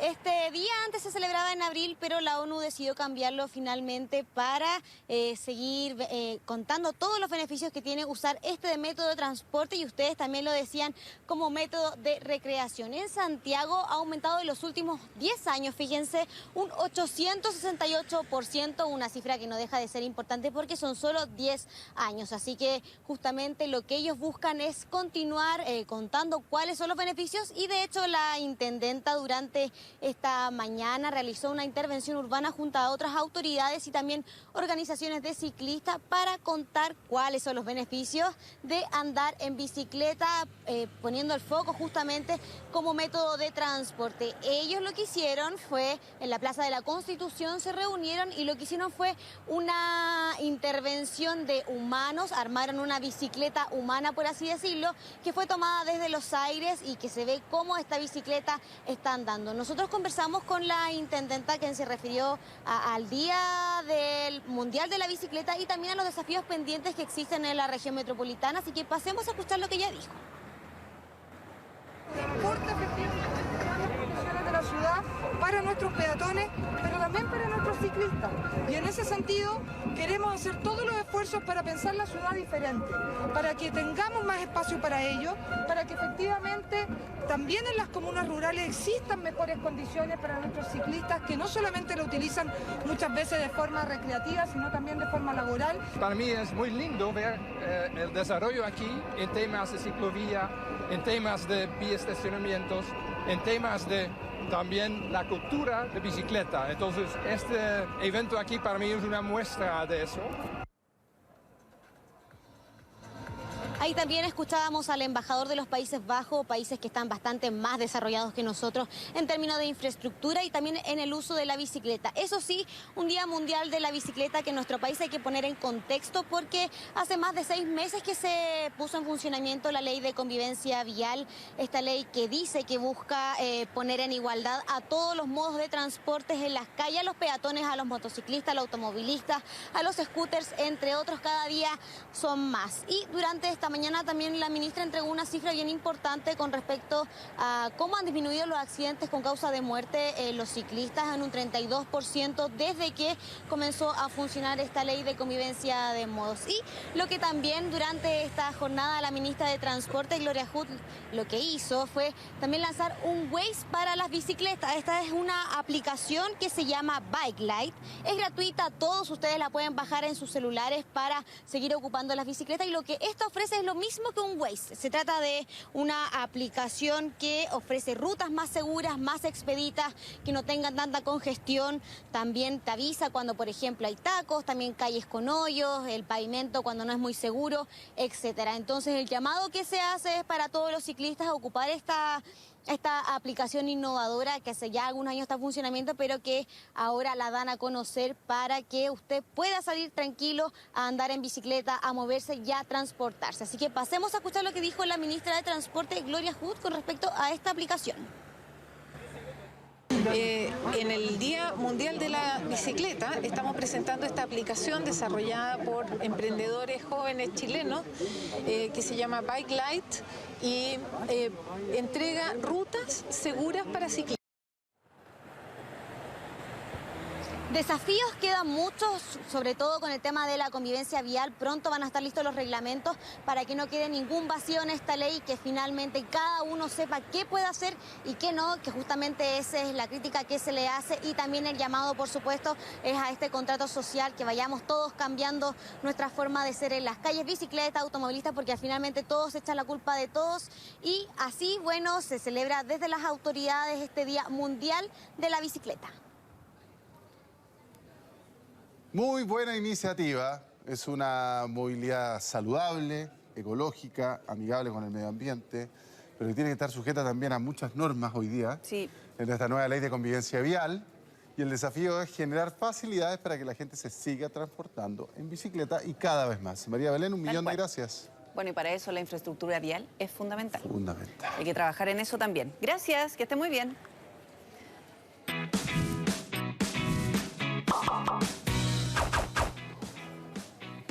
La gran pregunta que surgió después del discurso presidencial o la cuenta pública. ¿Quién va a administrar el 4% de cotización previsional adicional? Pese a que el gobierno dice que respetará el acuerdo con la DC, la polémica sigue porque la Falange estima que la moneda está desconociendo lo acordado.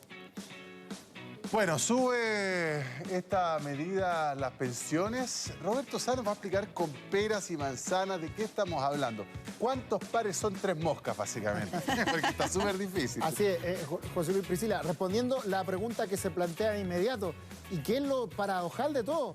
La reforma de las pensiones se está jugando por ese tema, el del ente estatal y el 4%, pero es necesario decirle a la gente que eso no tiene ningún efecto en las pensiones, que es lo que nosotros queremos, buscamos. Eso es solo un problema político para zanjar el conflicto entre el oficialismo y el gobierno para que la reforma de las pensiones tenga viabilidad en el Congreso. Es un tema político con la frase no más, ni un peso más a la AFP. Pero eso del ente político que vaya a mejorar las pensiones, no. Y ya le vamos a explicar, lo vamos a desarrollar esa idea. Señor director, vamos con la portada entonces porque hay mucha gente que nos ha pedido que en nuestra sección con pera y manzana expliquemos esto del 4% y el ente estatal, porque hay mucha gente que dice que no lo entiende. Y con la pregunta que además se hace mucho, ¿quién va a administrar el 4% nuevo de cotización para subir las pensiones? Vamos entonces a explicar con pera y manzana esto, porque aquí lo que usted pide, aquí en este espacio se hace ley. Buena, ¿no? Vamos entonces. Me encantan esos bichos. Vamos, sí, pues porque la gente necesita, quiere información. Lógico. Y nosotros se la damos. Vamos con la otra gráfica para explicar de dónde sale este 4%, quién lo paga, quién no lo paga, y ahí la situación se puede complicar. Está la gráfica, si no está la gráfica, nos vamos así, sin la gráfica propiamente tal.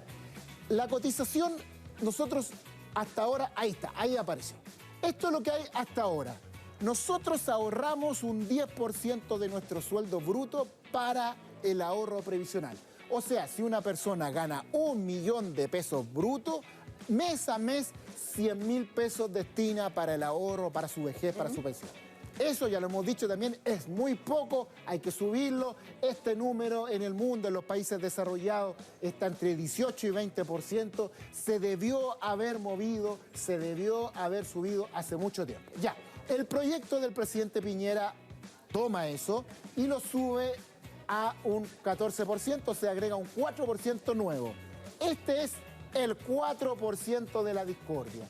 Esto lo pone el empleador, este lo ponemos nosotros, este el empleador. Ahora, ojo, ojo, porque esto de que lo pone el empleador va a ser en un inicio, en la práctica, porque esto ya cuando esté en régimen, cuando esto ya se haya concretado, este 4%, yo ya quiero ver que alguien vaya a pedir, por ejemplo, un aumento de sueldo y tu jefe, ¿qué es lo que te va a decir? Pero, ojo, si yo ya te subí tu sueldo un 4%, así que me cuesta mucho yo pensar que te puedo subir el sueldo. Entonces, a la larga, esto de que lo paga el empleador es bien relativo. Pero eso se va a acomodar. Se va a ir acomodando. Está la eterna discordia de que el trabajador se fija en su sueldo líquido a la hora de negociar y el empleador en el sueldo bruto. Así es. Porque es lo que termina pagando. Así es. Bueno, ahora, el proyecto originalmente decía que este 4% se iba a abrir la posibilidad de que lo abrieran otros organismos o empresas o entidades que no fueran la AFP, como por ejemplo cajas de compensación, compañías de seguro, fondos mutuos, una serie de otras empresas. Y la posibilidad que la AFP también lo administrara. Eso era en un comienzo. Pero la oposición dijo, nosotros no queremos que la AFP siga en esto, que este 4% vaya a la AFP. Y ahí fue donde fue la negociación. Y finalmente esto ha quedado en lo siguiente, que este 4% lo administre un ente estatal, quedando fuera entonces de este 4% las AFP. Eso es lo que está hasta ahora.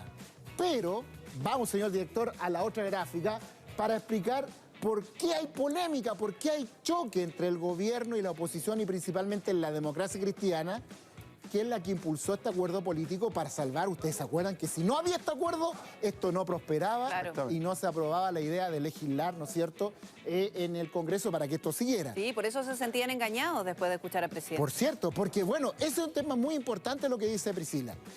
Recordemos además que aquí le puso pelo a la sopa en el discurso presidencial del sábado del presidente Piñera, que dice los trabajadores van a tener libertad para escoger dónde va ese 4%. Entonces eso causó un monto de dudas, bueno, va o no va lente, como si la libertad, porque efectivamente la libertad va, chocan, o hay ente o hay libertad, entonces es muy raro esa ¿Puedo fórmula. decidir o no? Vamos a explicar con Peri Manzanas Hay cuáles son las libertad, diferencias. pero no la puedo llevar a la AFP si quisiera. Claro, por ejemplo, entonces es muy raro. Vi, por ejemplo, que tú se lo preguntaste al presidente Piñera anoche, y me da la impresión de que el presidente Piñera no lo respondió de la forma que uno pensaría que lo debiera responder. Dejan mucha duda, hay mucha duda respecto de esto por parte del gobierno, de aclarar esta situación, y uno pudiera interpretar que justamente eso se debe a que no hay una claridad política respecto de eso y se está negociando. Pero, a ver, ¿cuáles son las posiciones y por qué esto genera tanta polémica? Y esto es tremendamente importante. La democracia cristiana lo que quiere es que el ente estatal sea el ente el que administre esta plata, que va a ser mucha plata, el ente estatal. Y que además se aplique solidaridad. O sea, ¿qué es solidaridad? Que de ese 4%, por ejemplo, un 2% vaya para pagar o subir las malas pensiones de este momento. O sea, un 2% va a nuestra cuenta, la mitad a nuestra cuenta, y el otro, solidaridad, una especie de mini sistema de reparto para mejorar las malas pensiones de ahora. Eso es lo que quiere la ADC. Una solución ahora. Se acerca mucho a la solución que había planteado el exministro Valdés con el CAC, el otro fondo público de la otra reforma. ¿Qué es lo que quiere el gobierno? Que este ente estatal vea él, licite él, supervise quién va a administrar, que sean privados y que el ente estatal supervise, vigile. Y tome esas decisiones. Exacto. Y el gobierno se inclina por la buena experiencia de los fondos soberanos. Chile tiene 2 chanchitos gigantes en el extranjero que son administrados por bancos internacionales en Wall Street, pero supervisados por ente estatal, que es una mezcla entre Hacienda y el Banco Central, que son los fondos soberanos, que por si nos falta plata para pagar las pensiones básicas solidarias y por si hay una situación económica muy extrema. Alguna vez, por ejemplo, el entonces ministro Velasco giró a estos fondos 4.000 millones de dólares, ¿se acuerdan? Por la crisis subprime. Sí. Ahí esa plata se ha trabajado bien, ha ganado interés y es un esquema como este, un ente estatal que administra. Bueno, ahí está la situación, pero fíjense que hay un nuevo factor.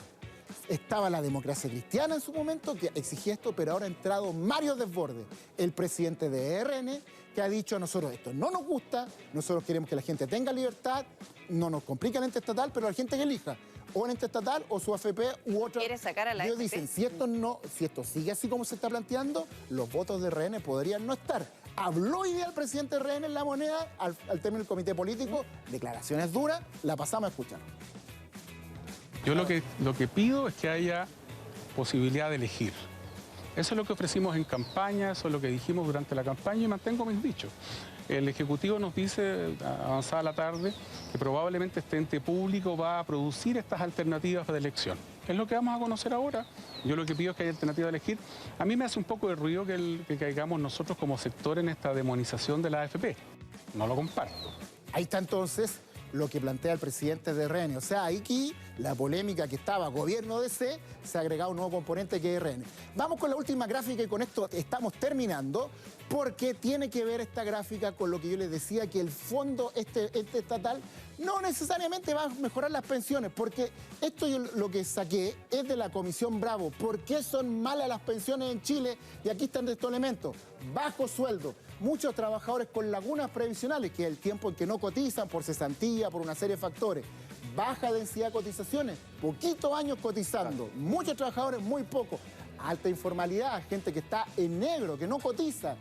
Bajo ahorro previsional, el 10% que subiría a 14% y que sigue siendo bajo. Mayor longevidad, vivimos más.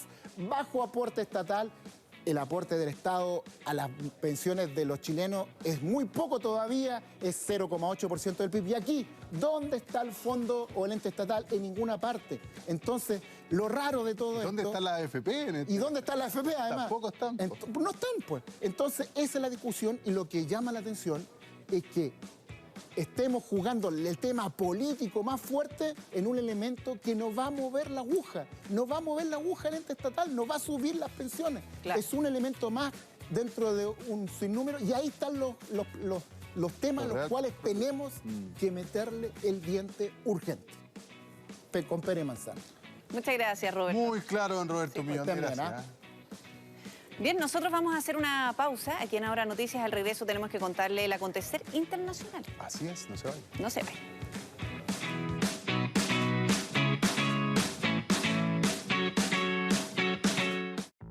Red Compra está presentando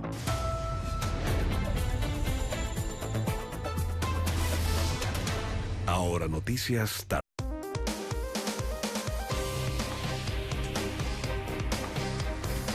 Bien, vamos a revisar las noticias internacionales y vamos a partir con la visita del presidente Donald Trump a Reino Unido. Así es, que no estuvo exenta de polémica. No, antes de llegar incluso. Sí. Palabras fuertes.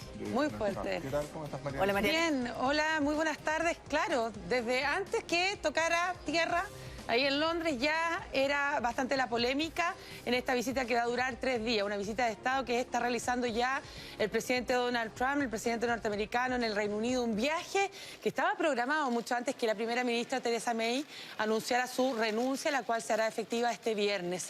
Antes de aterrizar, como les decía, el mandatario envió incendiarios tweets contra el alcalde de Londres, calificó a Sadiq Khan de fracasado total, dijo que ha hecho un trabajo horrible como alcalde de la capital británica. Sus declaraciones son en respuesta al propio edil del opositor Partido Laborista, quien había criticado que se reciba al mandatario norteamericano con todos los honores propios de una visita de Estado. De hecho, comparó el lenguaje de Trump con el de los fascistas del siglo XX. Pues bien, más allá de la polémica, la pareja presidencial, usted lo ve, fue recibido posteriormente por la reina Isabel en el Palacio de Buckingham. Esta es la primera visita de Estado al Reino Unido tras un intento frustrado en julio pasado que acabó, usted recordará, transformándose en una simple visita de trabajo debido a las masivas protestas en su contra por considerarlo un mandatario misógino, homofóbico y xenófobo. Otra polémica en la que Trump está involucrado es por las declaraciones que realizó el fin de semana al tabloide británico The Sun, en las que califica a la duquesa de Sussex, la estadounidense Meghan Markle, de desagradable, aunque lo negó posteriormente por la red social señalando que se trataba de una fake news, una noticia falsa. Recordemos que el Palacio dijo que ella no estará presente en ninguna de las actividades porque está con licencia maternal. Por suerte. Claro, bueno, escuchemos parte de la entrevista. Eso también es una excusa, Priscila. Sí. Ella dijo que se iría a Canadá si usted era elegido y se mudó a Reino Unido. Hay muchas personas que se mudan. ¿Qué puedo decir? No sabía que ella era desagradable. ¿Es bueno tener una princesa americana, señor presidente?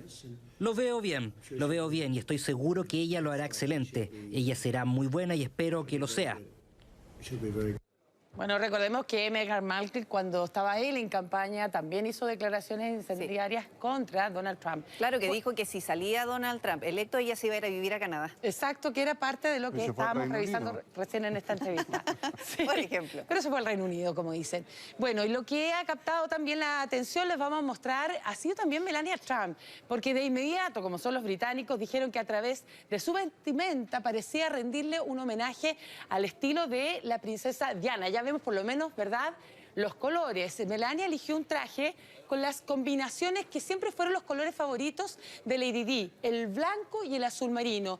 El vestido utilizado es un Dolce Gabbana, mientras que su sombrero blanco es un Hervé Pierre. Así que también se le ha hecho bastante noticia y siempre se pone el foco, ¿verdad?, sobre todo en Melania, en las vestimentas que ella utiliza, y esta no ha sido la excepción. Así que este es el primer día, nos quedan 2 más para ver cómo va evolucionando esta visita de Estado, porque las protestas para mañana al menos van a ser multitudinarias.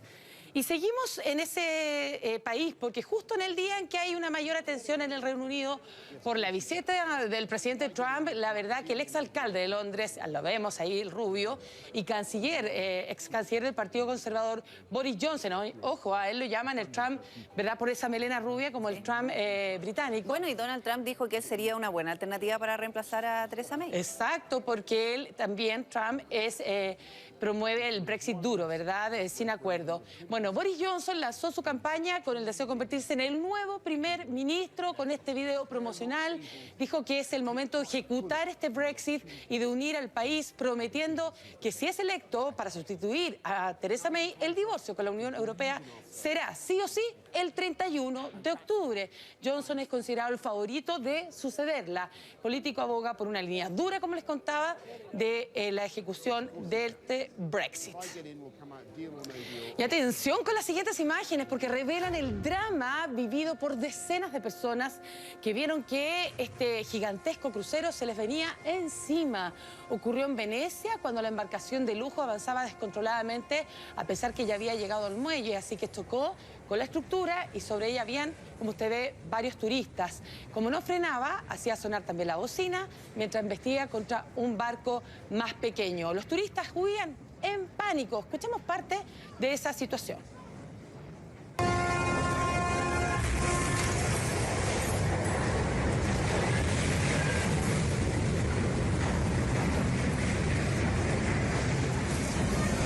No se apre questa!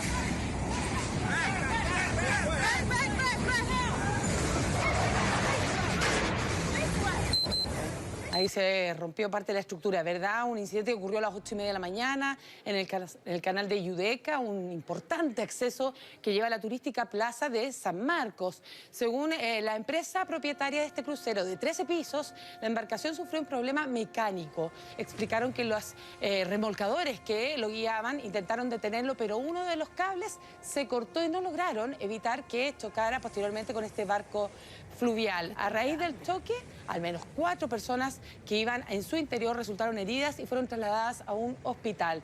Esta embarcación ya había presentado problemas mecánicos en el 2011 durante una travesía por el Báltico. Puede transportar 2.500 pasajeros, todo un lujo. Y tras este accidente se renovaron las peticiones de prohibir los cruceros en Venecia, un tema polémico desde hace años, porque es una zona sobrepoblada de turistas, ¿verdad? Sí, de hecho las personas que viven en Venecia, los originarios de Venecia, ya se han ido de esa ciudad por el exceso de turistas. Sí, no dan abasto y tampoco se cuidan, dice la ciudad, en esas condiciones. Es impresionante la imagen, ¿eh? Cómo se va el crucero. Crucero que tienen 11 anclas. Exactamente. Bueno, gracias a una filtración, el equipo de Univisión recuperó el material completo, ¿verdad?, audiovisual de la entrevista que le realizó el periodista Jorge Ramos a Nicolás Maduro el 25 de febrero en el Palacio de Miraflores.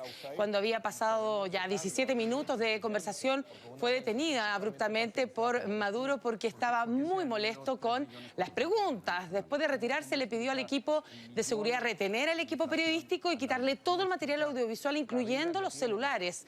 Luego fueron deportados a los Estados Unidos.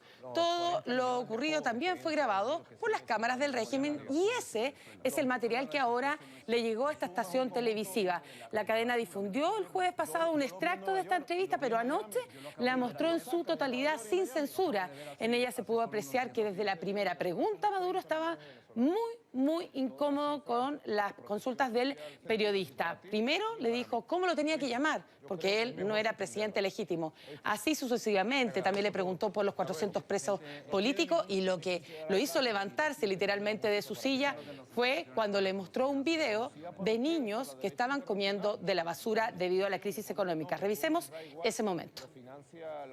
Es que bueno, tenemos un nivel altísimo de inversión. Su revolución ha fracasado terriblemente.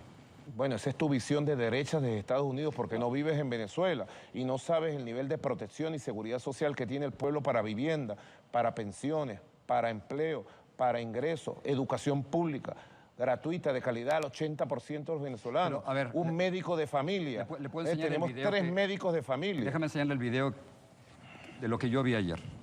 Esta entrevista, te digo, no tiene ningún sentido ni para ti ni para mí. ¿Oíste?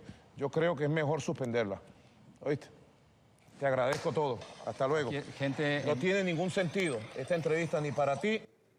Ahí cortó, ¿verdad? Con ese cartón inmediatamente en la conversación. Han pasado 3 meses ya de este impasse. Ahora, al presentar el material completo, el propio Jorge Ramos, el periodista, explicó que fuentes confidenciales le devolvieron este material. Pues bien, gran tensión reina en Sudán tras la muerte de 13 personas durante una intervención policial contra los manifestantes que rodean desde hace 2 meses la sede del Estado Mayor de la Defensa. Estados Unidos y el Reino Unido responsabilizaron de los hechos a la junta militar que tomó el poder tras la caída de al-Bashir, por lo que pidió el cese de toda violencia. Sin embargo, la junta negó que se haya producido algún intento de desalojo violento de esta protesta. Esto sí que es ola de calor. En India la población está sofocada porque las temperaturas llegaron a los 50 grados Celsius en varios estados. Las más altas se han registrado en zonas desérticas, pero en Nueva Delhi, ¿verdad?, la capital, los termómetros marcan sobre los 40 grados. Ante esta situación, las autoridades dieron una serie de recomendaciones a los ciudadanos, a quienes piden evitar la exposición al calor, mantenerse cerca de los lugares frescos y también completamente hidratados. Nosotros nos quejamos y ahí sí que hace calor. No, impresionante. Y una feroz caída sufrió el cantante puertorriqueño Wisin cuando estaba presentando no lo había visto. Sus éxitos en un concierto en Texas. En forma imprevista, el reggaetonero cayó del escenario en San Antonio en momentos en que estaba junto a Yandel. Estaba finalizando el show, caminó de espaldas y literalmente desapareció de escena. A pesar de la altura, no sufrió heridas de gravedad. De inmediato, su compañero y parte del equipo técnico llegaron, ¿verdad?, a socorrerlo. Fue trasladado a un hospital. Luego, a través de su cuenta de Instagram, mostró una fotografía para dar a conocer a sus fans que está bien, recuperándose de estas pequeñas heridas, pero que dice se levantará nuevamente. Muy fuerte, ¿eh? Sí, es que a mí me llama la atención porque con experiencias anteriores veíamos caídas de otros artistas, porque no sé por qué diseñan y construyen escenarios con estos... ¿Con pasarela? Claro, con pasarela entre medio, porque claramente se puede caer en medio del baile del canto. Otra pregunta, ¿por qué tienen que subirse al escenario con anteojos oscuros?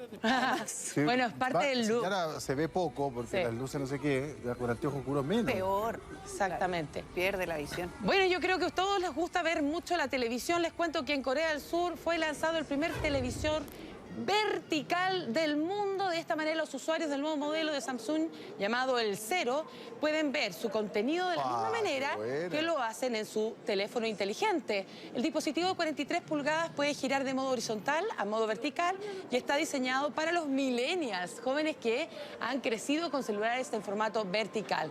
Así es posible proyectar una pantalla de teléfono inteligente en el televisor, mostrar otros tipos de contenido en forma vertical y obviamente cuando se quiere ver alguna película, ahí es cuando lo giran y lo hacen en forma horizontal. Así que es parte, ¿verdad? Es como ver un celular, pero en grandes dimensiones. Muchas gracias, Mariane. Que estén muy bien. Chao. Buenas tardes. Urgente. Bueno, vamos con información de último minuto que está en nuestro sitio web. 2 menores de edad de nacionalidad brasileña murieron este lunes producto de las lesiones sufridas por un derrumbe registrado en el sector del embalse El Yeso, esto en San José de Maipo. Según informó Carabineros, las niñas de 3 y 7 años iban junto a un grupo de turistas que se trasladaban en bus. Sí, nuestros equipos se están trasladando a esta hora al lugar para poder ampliar esta información que está en pleno desarrollo. Sin duda se trata de una tragedia y en San José de Maipo, en donde 2 niños, 2 menores de 3 y 7 años, lamentablemente han muerto producto de un derrumbe en el sector del embalse El Yeso. Esto hace muy pocos minutos. Exactamente. Bueno, como les decíamos, esto es información que está en pleno desarrollo. Nos ha llegado, obviamente, la alerta y estamos pronto ya a llegar hasta el sector para poder entregarles mayores detalles. Una verdadera tragedia que ocurre y involucra una vez más a turistas brasileños. Ya recordábamos lo que sucedió en el Santiago Centro, producto de la emanación de monóxido de carbono. Vamos a hacer un breve corte y ya regresamos con más noticias.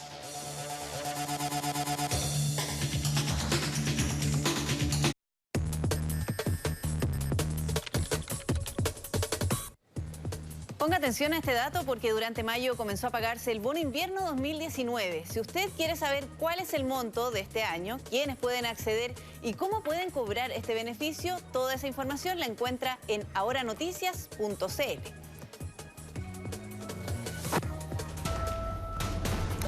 Muy bien, llegó la hora de despedirnos. Tremendamente agradecidos de que haya decidido comenzar su semana con nosotros. Sí, queremos contarles que en ahoranoticias.cl y en nuestras plataformas digitales está la información minuto a minuto y sobre todo lo que ocurre en San José de Maipo, en el sector del embalse del Yeso, en donde 2 menores de nacionalidad brasileña fallecieron. Estaban realizando un tour y de todas maneras hay que ampliar esa información. Una verdadera tragedia. Así es, ha sido un gusto. Que tenga una buena tarde. Buenas tardes.